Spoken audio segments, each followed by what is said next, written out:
एक बार माता पार्वती जब बहुत छोटी थी, अपने बाल अवस्था में, तब वे अपनी माता के साथ एक ऋषि के आश्रम में रहती थी, जहां उन्हें बाल्य शिक्षा दी जाती थी। लेकिन माता पार्वती का मन बार बार एक खास स्थान की ओर खिंच जाता। वे बार बार उठकर उस जगह जाती और वहीं मिट्टी में खेलने लगती। उनकी माता उन्हें डांटकर वापस ऋषियों के पास बैठा देती, लेकिन कुछ ही देर में माता पार्वती फिर उसी स्थान पर पहुंच जाती। कई बार ऐसा होता रहा। तब एक ऋषि ने कहा कि यह कोई सामान्य बात नहीं, अवश्य ही उस स्थान पर कुछ विशेष है। ऋषियों ने भूमि खुदवाने का आदेश दिया और जब जमीन खोदी गई तो वहाँ से भगवान शिव का डमरू निकला। सब चकित रह गए। उन्होंने उसे उठाने की कोशिश की पर कोई उसे हिला भी न सका। तब ऋषियों ने कहा कि यह डमरू केवल महादेव ही उठा सकते हैं। लेकिन जब शाम हुई और सभी भोजन कर रहे थे, तब माता पार्वती चुपचाप गईं और उस डमरू को सहजता से उठाकर बजाने लगी। डमरू की ध्वनि गूंजते ही ऋषि दौड़ पड़े। उन्हें लगा स्वयं महादेव आ गए हैं। लेकिन जब पास जाकर देखा तो वह छोटी बालिका ही डमरू बजा रही थी। ऋषियों को समझ आ गया कि यह कोई साधारण कन्या नहीं बल्कि स्वयं माता पार्वती है। वे हाथ जोड़कर उन्हें नमन करते हैं। अगर आप भी महादेव के सच्चे भक्त हैं तो चैनल को सब्सक्राइब करें और कमेंट में हर हर महादेव जरूर लिखें।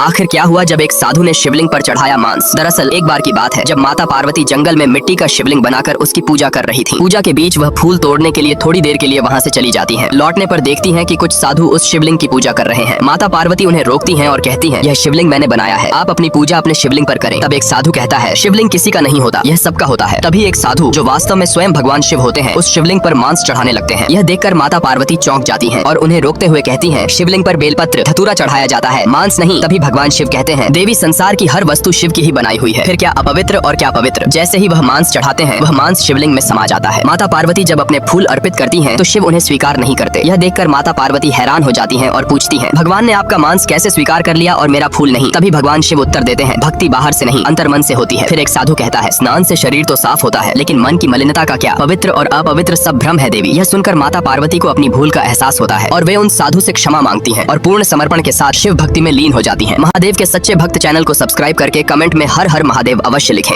हनुमान जी ने अपना सीना क्यों फाड़ा? 14 साल वनवास काटने के बाद जब राम जी अयोध्या वापस लौटे तो उनका राज्याभिषेक हुआ। दरबार में उपस्थित सभी लोगों को कुछ न कुछ उपहार दिया जा रहा था। इसी दौरान माता सीता ने अपने बेशकीमती रत्न जड़ित माला हनुमान जी को दी। हनुमान जी उस माला को लेकर थोड़ी दूर पर चले गए और उसे बड़ी ध्यान से देखते हुए अपने दांतों से तोड़ने लगे। एक एक करके उन्होंने माला की सारी मोतियाँ अपने दांतों से तोड़कर फेंक दी। हनुमान जी की इस हरकत को देखकर दरबार में उपस्थित सभी लोग दंग रह गए। माता सीता के उपहार का अनादर होता देख लक्ष्मण जी को बहुत गुस्सा आया। उन्होंने राम जी से हनुमान जी की शिकायत की। इस पर हनुमान जी कहते हैं, मैंने इस हार को अमूल्य समझकर लिया, लेकिन जब मैंने इसे देखा तो पाया कि इसमें मेरे प्रभु का नाम ही नहीं है और मेरे लिए हर वो वस्तु व्यर्थ है जिसमें मेरे प्रभु राम का नाम न हो। यह सुनकर लक्ष्मण जी बोले, आपके शरीर पर भी तो राम का नाम नहीं है, इसे त्याग क्यों नहीं देते? लक्ष्मण जी की ये बात सुनते ही हनुमान जी ने अपना सीना तेज नाखूनों से फाड़कर लक्ष्मण जी को दिखाया और उनके सीने में प्रभु श्री राम और माता सीता की छवि दिखाई दी। आप में से जो भी ये वीडियो देख रहा है कमेंट में जय श्री राम जरूर लिखना। एक बार गणेश जी अपने मामा मामी से मिलने बैकुंठ पहुँचे। वहाँ पे उन्होंने भगवान विष्णु और माता लक्ष्मी के साथ कुछ समय बिताया। जब वो वापस कैलाश के लिए जा रहे थे तभी उनकी नजर भगवान विष्णु के शंख पे पड़ी। उन्होंने सोचा, ये तो इतना सुंदर खिलौना है, इसे तो मेरे पास होना चाहिए। उन्होंने चुपके से भगवान विष्णु का शंख उठाया और वहाँ से चले गए। थोड़ी दूर जाने के बाद वो एक जगह चुपचाप से बैठकर उस शंख को बजाने लगे,